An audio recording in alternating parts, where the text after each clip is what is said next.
Happy New Year! We did it. We survived another year and we did it together.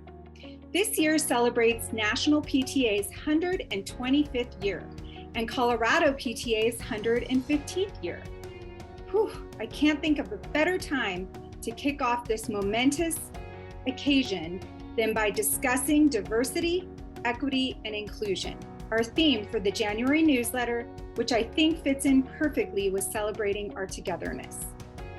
As you continue to execute your plans for this school year and start thinking about planning for the next one, consider how you might build a more diverse, equitable, and inclusive PTA.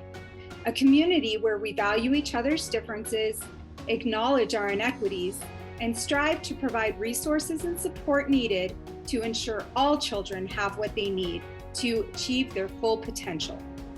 If you become stuck in the planning process, consider exploring National PTA's Diversity, Equity, and Inclusion resources by visiting their website at pta.org. You can find tips on getting started with DEI work and forming a committee, specific information for populations you might want to engage in your work, and even a DEI action plan template in English and Spanish, which we have linked in this newsletter. At Colorado PTA, we've been working hard on increasing our diversity, equity, and inclusion efforts as well.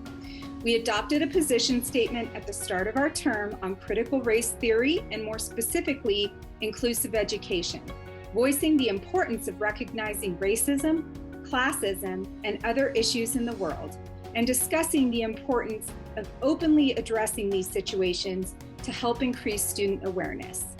We believe this approach supports engaging our students and staff in critical thinking opportunities and will support increased equity.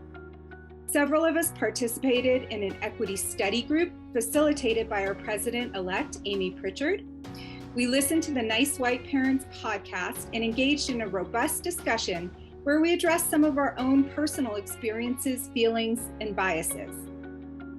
I think we all found it to be a very eye-opening and invigorating experience, and I would encourage others to reach out if you're interested in hosting a similar type of group. We would be happy to help. We are proud to recognize Denver Council PTSA for the DEI work they have done as well.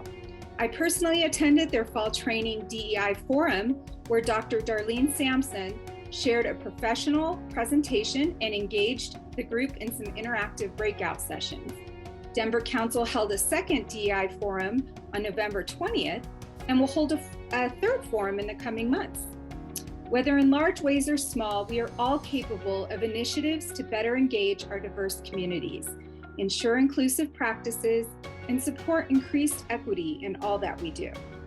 Thank you as always for the work that you do to ensure every child's potential is a reality.